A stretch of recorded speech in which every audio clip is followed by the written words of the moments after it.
This is The Unstarving Musician. I'm Robonzo. This is my podcast.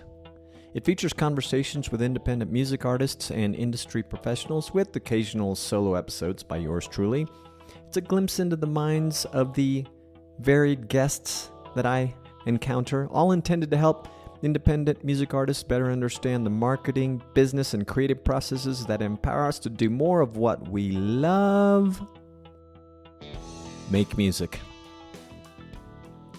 How are you? Where are you? What are you wearing? How's your weather? Did you watch that crazy expletive show called The Debate? It was nuts. I expected it to be. But yeah, pure entertainment. Rivals professional wrestling, maybe. No offense to professional wrestling. I think it is kind of an offense to professional wrestling. Hey, listen, as an independent podcaster, your support means the world to me. You could even say that I depend on it. With that in mind, here are some things I'd like to share with you.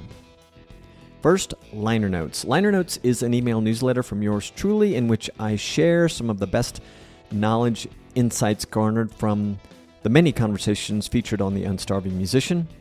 You can learn from the hundreds of musicians and industry pros I've spoken with for The Unstarving Musician on topics such as marketing, songwriting, touring, sync licensing, and more. You'll also be privy to the latest episodes of this podcast and Liner Notes exclusives. You can sign up at unstarvingmusician.com. It's free and you can unsubscribe at any time. 2, if you enjoy today's episode or if you already love this podcast, here are some things you can do to support us. Follow us on your favorite podcast app, leave a review on your favorite podcast app, or shoot a review to me by email, robonzo@unstarvingmusician.com, and that I can use on the website. Or you can just share this episode with a friend. That would be amazing, and it has a huge impact on our audience growth. 3, you can visit bandzoogle.com using the promo code Robonzo, ROBONZO, to get 15% off your first year. How does this help? Bandzoogle pays us a small commission if you sign up for a paid plan at no extra cost to you. I use bandzoogle.com for my artist website, robonzo.com, and the way that it helps me easily manage direct-to-fan marketing and sales with features like its commission-free store is nothing short of great. So, again, bandzoogle.com, promo code Robonzo, ROBONZO. Speaking of which, and last but not least, the music you're hearing right now is New Gods Part 2, the instrumental mix by yours truly.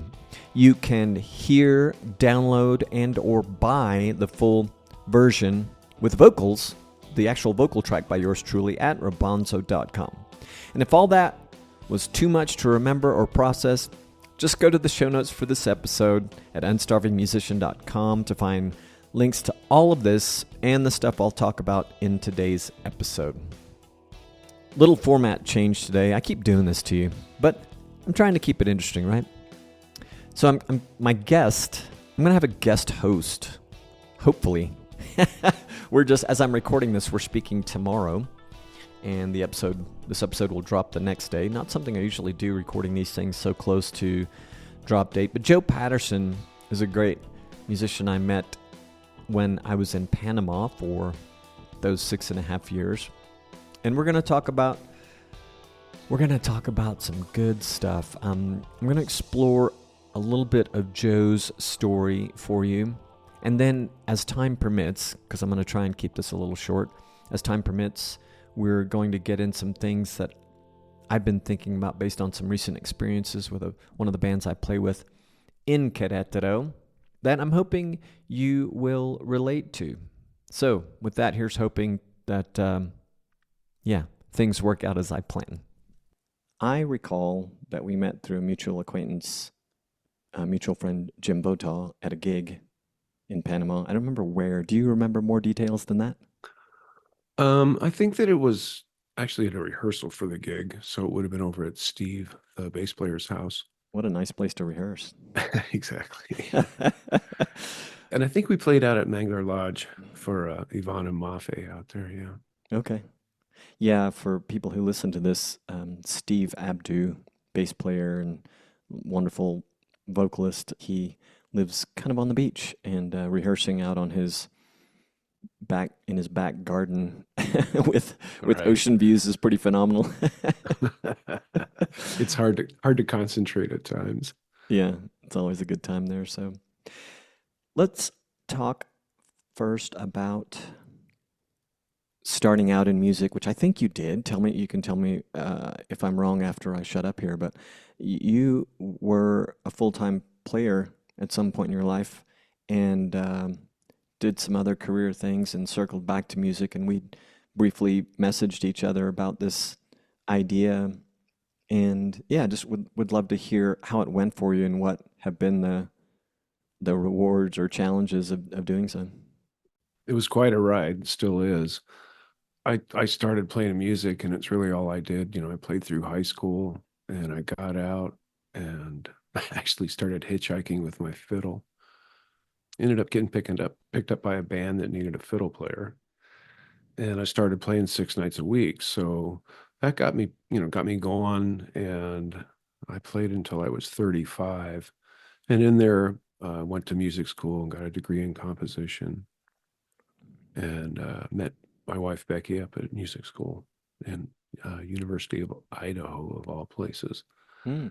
So that was kind of nice. And University of Idaho's in Moscow, Idaho, which is a nice place, but there's not much work there.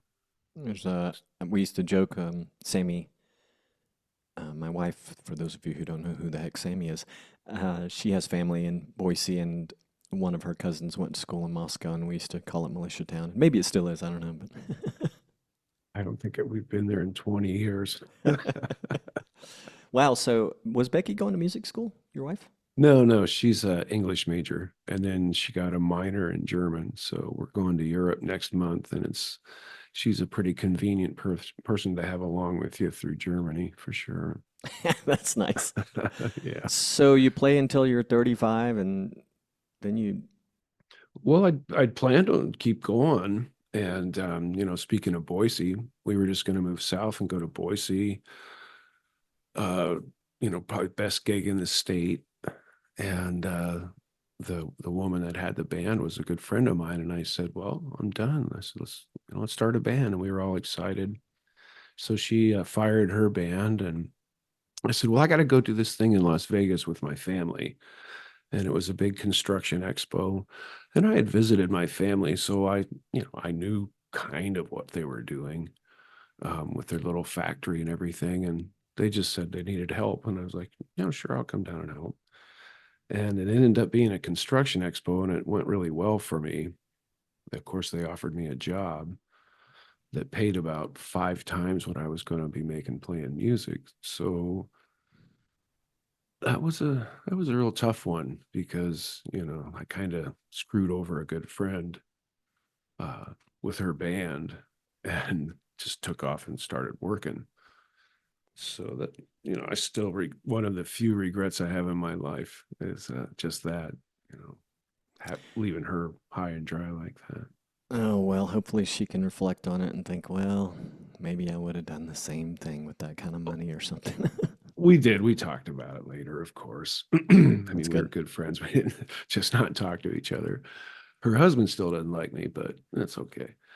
Um, anyway, yeah, it was just one of those things, and it was just funny because earlier today I was thinking, there's all our life is basically whatever it is a culmination of the decisions that we've made.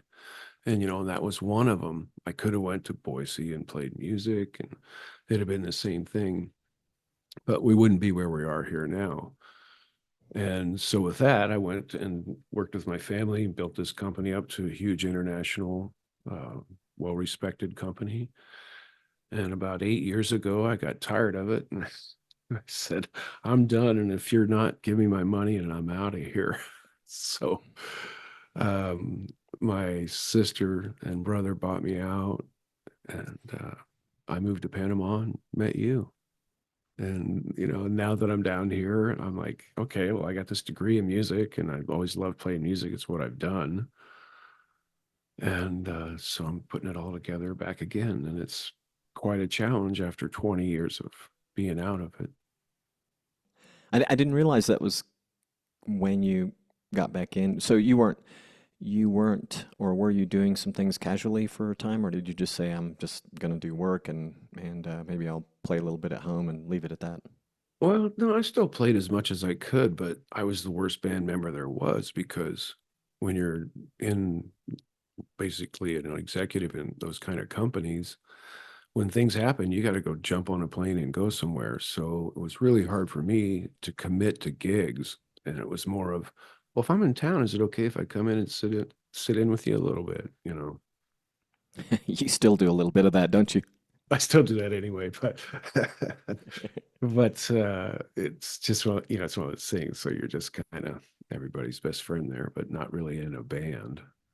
I tried a band for about 2 years in there, and it about killed me. So I decided not to do that. So now I know that I'll just call it a population density problem. You know, there's a finite amount of talent by the beaches, especially. There's Hmm. some there, and even so in the city. You've been lucky, fortunate to find the right players for making some new music of your own. Has there been any lessons, or had you, or are these lessons you'd already learned, long ago, but were there any lessons that sort of came into focus when it comes to like all these things about balancing skill sets, personalities, and commitment and all that? Well, I think the main thing is that as always, and with any industry, anything you're doing, it's the connections you make that help you out because the more people you know, the more people you can ask.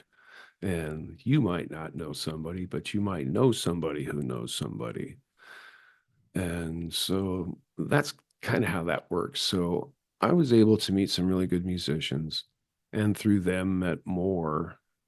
And I don't really look for talent out at the beaches. I do a solo act out here. I'm sitting in front of my desk with you know all my stuff thrown everywhere and my keyboard in front of me, and I do all my recording here.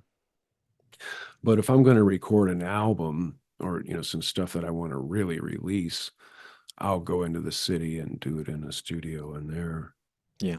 and pull in. I mean, like just out of the blue, I got Ruben Blades, conga player, to play on three of my albums.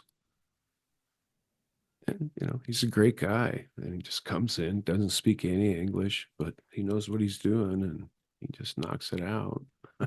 Mm, that's cool. So it's meeting somebody like that just kind of fills things out. Out in the city, uh, you can find pretty much anybody you want in Panama. There's a lot of really good musicians there. I don't want to live there, but it's a nice place to visit. Sure. Yeah, I know. My impression was there were a lot of great players out there. I met only a handful of them while I was there, Well, but do I you could tell there were a remember? lot. Yeah, do you remember Kevin Leo I don't. here in Coronado? He was a singer. I think he moved in just about the time you were moving out. He's from South Africa. Really good singer. All the show tunes.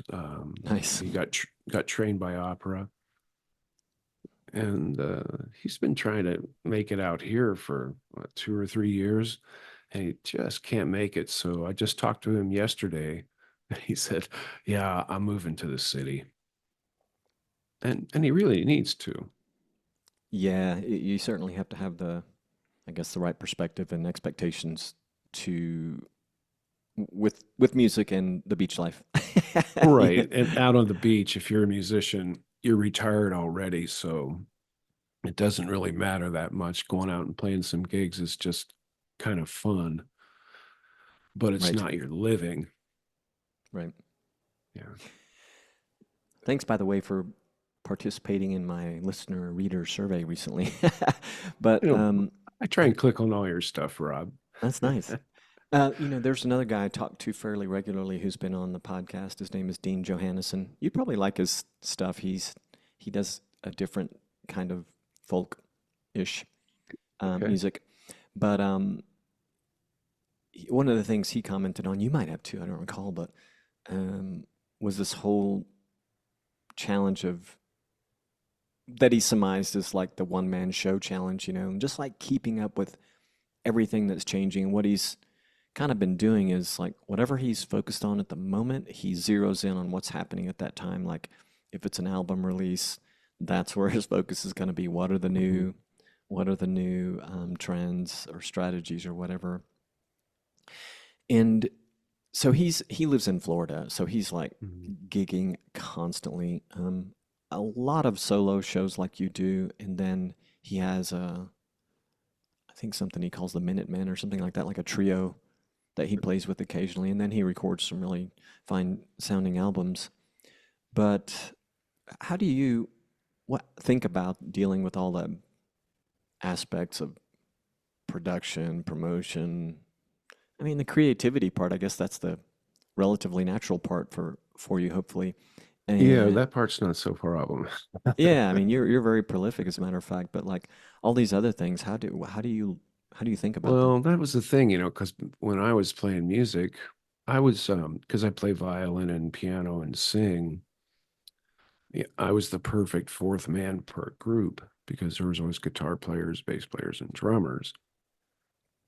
And that was back when, if you were touring and you wanted to fill out a place, you got to town early and you put up posters in all the laundromats and stuff and Mm, ran around, and that's how you did it. And then I went, and, got a job, my first job, and that lasted 20 years. And it was good, it set me up for retirement. But then when I came back, it's all this uh, social media stuff, and you got to do this, you got to be there, you got to be on all these things, and trying to figure all of that out was way harder than music school. right. So, because music Wow. school makes sense, I'm like, okay, like you take counterpoint, and these are the things you look to do, and you don't do other things, and that makes sense to me. But oh man, figuring out all this stuff is that's been the hard part for me. And then, trying to make myself do it regular and getting it out there. And it's easier for me too because I'm not really trying that hard to be current because I'm already retired. What I make is just extra. So for me, I just play what I or write what I like and record it how I like. Um, So that's a little, kind of copping out for me, but I'm like, I'm not really ready to conquer a whole new style of music right now. I'm just figuring out the violin and I'm feeling pretty good about that. I talked to a guy on the podcast once who, maybe a couple times now, he's kind of a shtick, not too different from how mine started out with the whole like getting gigs. He's a violin player, but his story, he went to music school. I forget where, but he went to music school, and as a violin player, I think he was told, when he was graduating to go do auditions, as many as he could. Uh-huh. And he kind of knew what that meant in terms of trying to be a professional musician. And he stumbled into the business school at his university. And I don't know if he audited a class or what, or just like took a bunch of classes. But he said like they didn't teach me any of that stuff in music school. And so he plays, and so he promotes. I think he's got like a software, like an app product, and then I think he does maybe some courses or like mentoring and maybe a book or something like that. So, anyway, it was just kind of interesting. Yeah, you mentioned brought back music school, and I found his story pretty fascinating. I think that's the crux of a lot of professions. They learn how to do this thing that's essentially setting them up to be an entrepreneur, but they don't get all the education Yeah, yeah, needed. that was one of my complaints because I remember they gave you a survey to fill out after you graduated.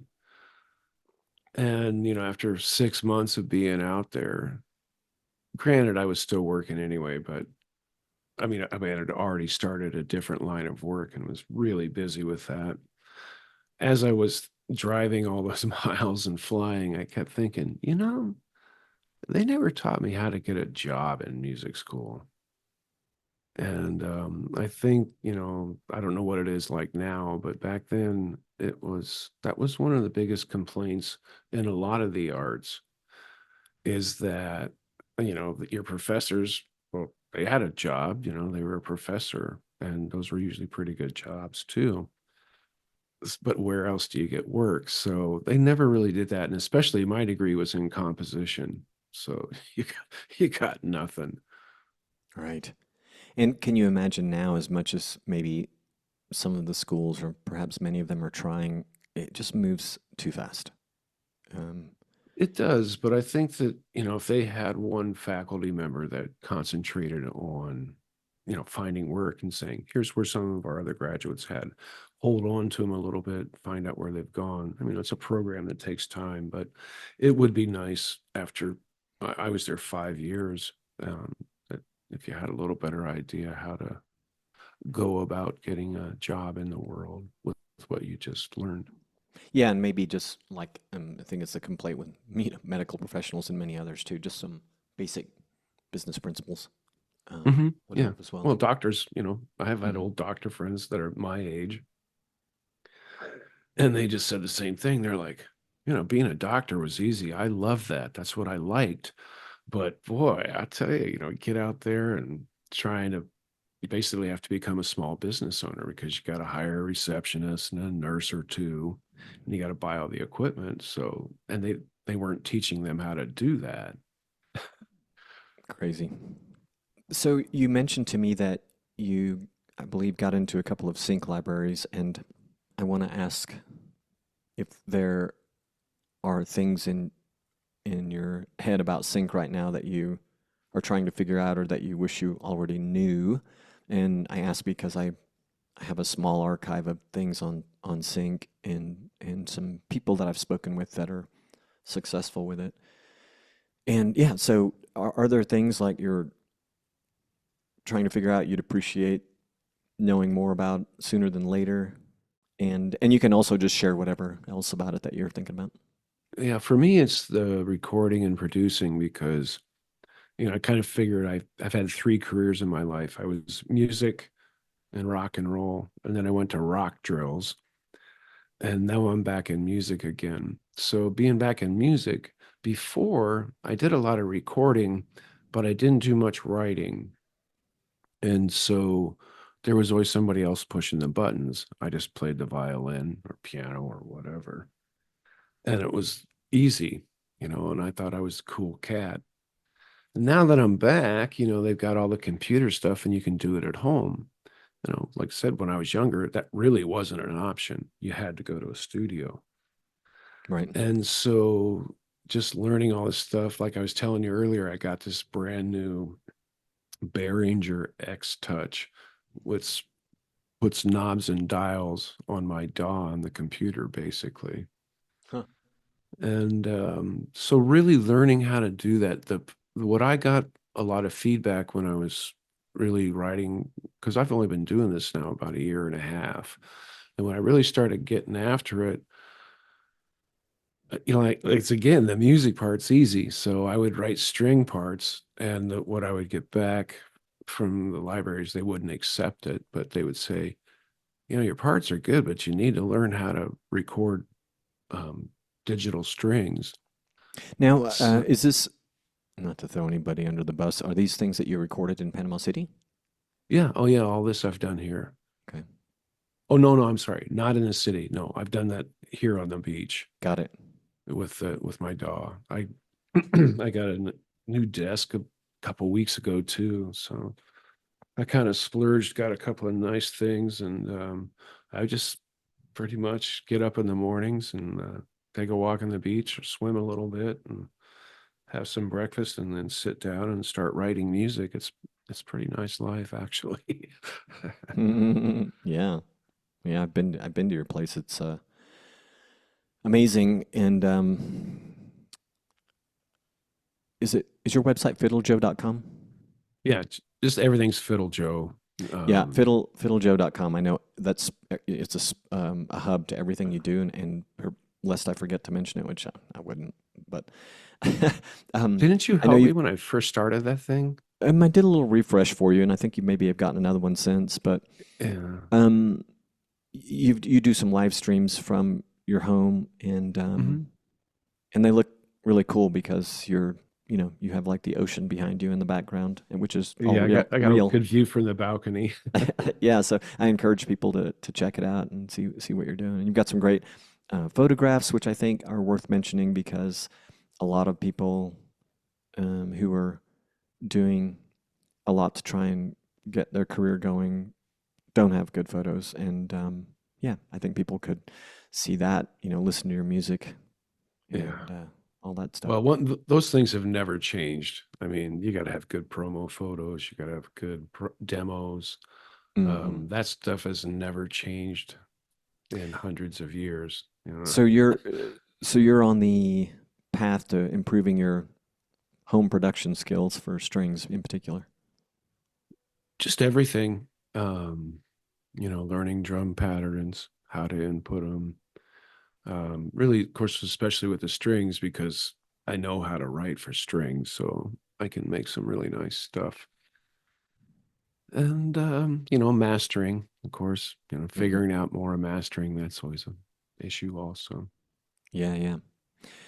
Yeah, it's amazing. I mean, in the short time I've been podcasting, which I guess I started in 2016, so wow, it's actually going by fast, but I've seen so many people get into production, self-production.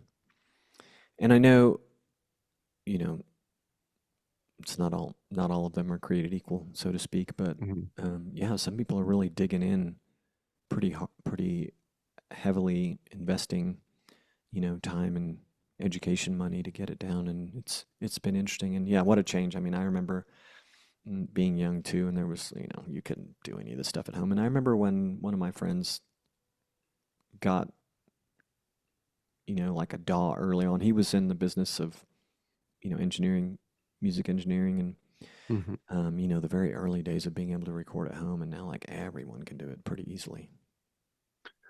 Well, But doing it well is a nothing different thing. exactly. That's because me, it's like, yeah, I can push the button and record, but that's so little of what you got to get done.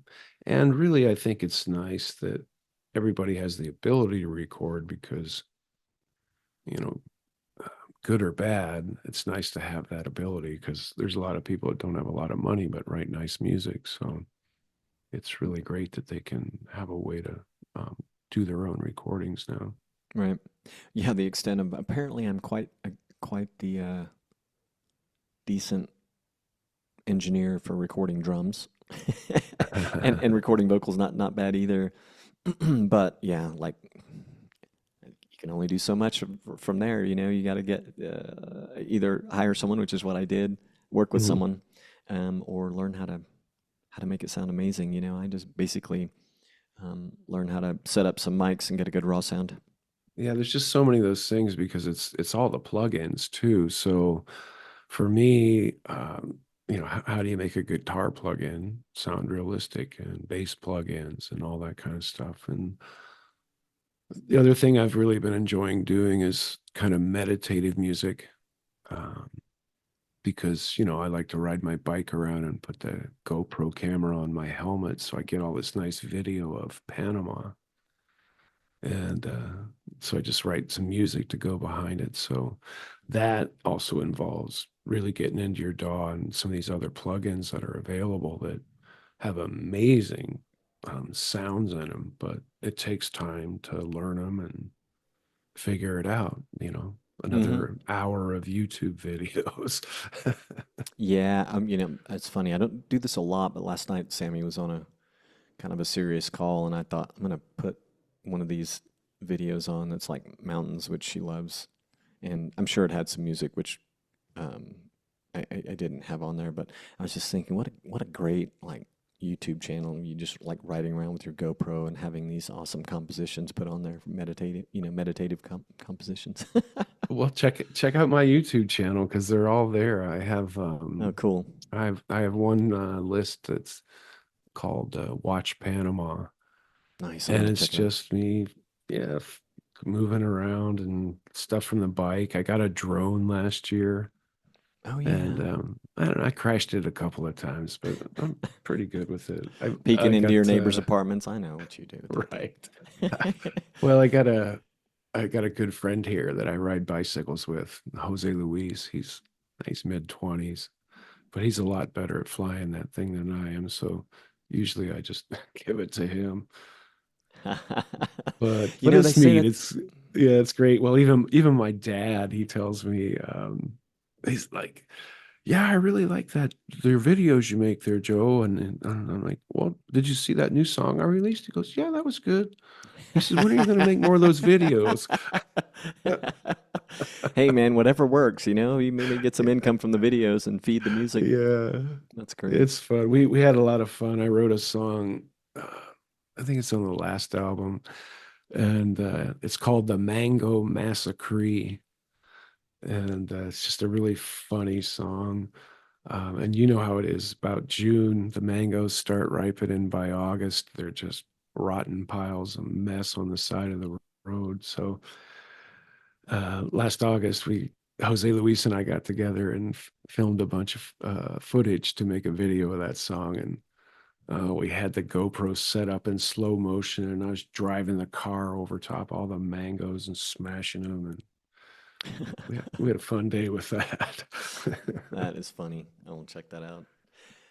So, in the few minutes we have left, I wanted to run something by you, which is where my podcast episode started. And then I'm like, you know, I've never talked to Joe on the podcast. Maybe he would come sort of co-host this thing with me, be like a guest co-host, um, rather than the traditional interview where I'm just grilling you the entire time. But I had, so I've had an interesting experience with this one band I've worked with here. And now the guy who was I'll call him one of the founding members. He was.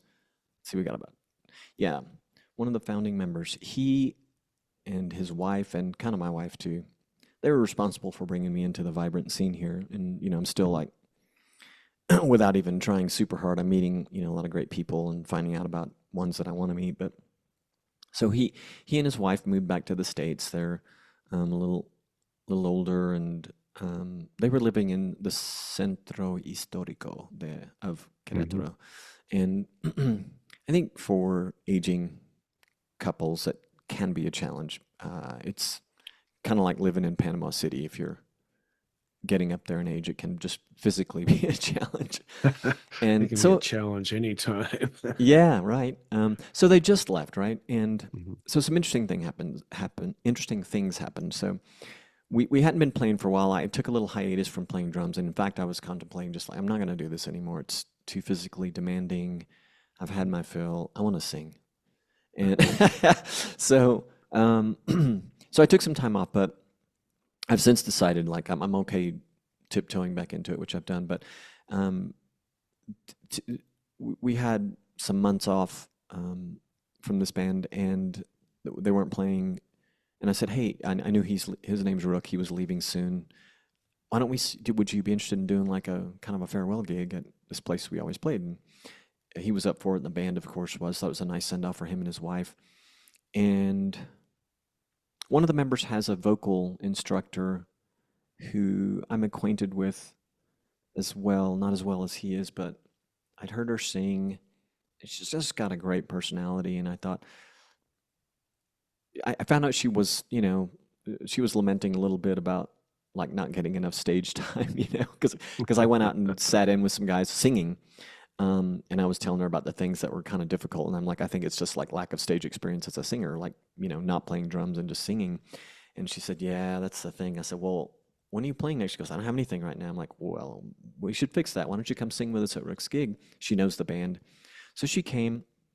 She came to rehearsal with us. So one of the interesting things was, as this was going along, I was thinking, and I wasn't the only one, was like, we should fold her into the band. She's a great vocalist, and the other guy who's the primary vocalist for the band, he likes doing like he likes sharing the vocal spotlight. So, and he's done a lot of shows like that, and he plays so much. It's nice for him to not be expected to sing an entire show, Right. frankly. And so the other thing that evolved was I'm like, I need to ask a couple of these guys. I'm not going to get everyone involved because it just gets difficult. I don't need everyone's opinion. But I asked our departing member and the other singer, hey, what do you think about compensating Paulina, this guest vocalist? And I'm going to tell the venue that she's part of our roster so she can take part in the hospitality thing that they do for us. And so we worked that out. They kind of left with some input. They kind of left the decision to me. And so the money is not great. You're not going to make a living doing, although some people do, but they work a lot and they make It's a whole a nother musician's, story. yeah, a musician's living. You know how that is. But what I was going to say is it's a lot more important for them, for some of them, than it is for me. So we've got one guy who's a student, full-time player. We've got another guy who's a full-time player, just got married. And then we have Paulina. So it's me and one other guy who could just, you know, I want to get paid, but at the end of the day, it's inconsequential money for me and him. So anyway, we worked that out. And then Good. we just immediately started talking about folding her into the band, which means we need to bring some new material in. And my thought was, let's hang on to some of the stuff we have. And I think everyone's on board with hanging on to the band name, which would probably be good, for the branding momentum that we do have, which is not enormous, but it's Absolutely. Yeah. something. So my biggest thing, my last thing I'll tell you is my suggestion was let's bring some of the old material in that we know we can sing and Paulina can help us with, and let's try some new things with her because I don't want to totally change it because she does bring in a strong sense of musical style and Mhm. taste. So does any of that bring back memories for you, or do you have like words of wisdom to offer someone in our shoes? I've got people that I play with here that are trying to make a living, mostly guys that come out from the city. And some of them are really good friends. And I like to play with them, so I'll play the whole gig with them. And I just don't take any pay at the end of the night. They're driving, they got kids. And when it really comes down to it, I mean, I'm in a nice situation because I don't really need the money, but they do. And for me, it's important for them to keep playing. So, like in your situation, you got, a student and a guy with young kids. How much pleasure do you get out of playing that gig? Uh, and not getting the 50 or $60 or whatever they're paying. Right. And because I imagine it's the same as it is out here with the band. I mean, that's the way I play a solo because you get quite a bit more. But in a band, you're going to get anywhere from $50 to $70 here at night. And I just like to see the guys, and it's fun. It's fun to play, and it's always different songs. And where you're at, I think you have a lot of future in it. It's something that I know you still like to play. So, Mm-hmm. um, and if you got some people you're like working with, I wouldn't give that up. Yeah. Yeah, and that's probably like a good sort of 20,000 foot view or hot air balloon view of the Yeah, I situation. mean, it's. I always tell everybody I didn't move to Coronado, Panama to make money playing music. Now, if I can make some money on sync, that'd be great. But playing, yeah, You can it's do it, man. It's a long game, but you can do it. yeah. No, I'm fine. I'm good with it. I mean, this is what I like doing. Becky has her stuff she does, so we, like I said, we do our stuff together in the morning and at night, and during the day we each have our own things. So we've got a really nice life here. It's great. I have a couple of guys I'm gonna connect you with, and I don't know what they're up to at the moment. Although I did touch base with one of them recently because I was thinking about Sync, and he released a new song. But I'm gonna just throw some introductions out and see if they have any words of wisdom for you. You know the recurring theme I hear about Sync, which is something that you mentioned at the top of the show, is relationships being huge. Yeah, that's the one thing that, being in Panama, I love it. I love the weather. People are nice. but I would be going to a lot more conferences if I was living in the States, and was able to go and just meet people, just go around and go to seminars and hang out because that's where you're running into people. Well, maybe an idea is you could host some online educational things for your peers and invite some of these. Would be nice to get acquainted with that person on and see what kind of network you could build. I'm just, Yeah. what do you call it? Pulling that out of my arse, but I don't know. And fortunately, it's a virtual sort of meeting world, so maybe you can still work it out. But Yeah. I'm going to dig through the archives and of things that I've looked at, and then just throw a couple of introductions out and see if you have any luck there. If there's just Oh, something you're dying to know about. But uh, going back to what you said, the big thing that you're needing to learn about is production from home production. for Yeah. yeah, and that's Yeah. just going to take time, right? Yeah. It's just time and more YouTube videos. Right. Well, hey man, it was great talking with you. Always, Rob. Always.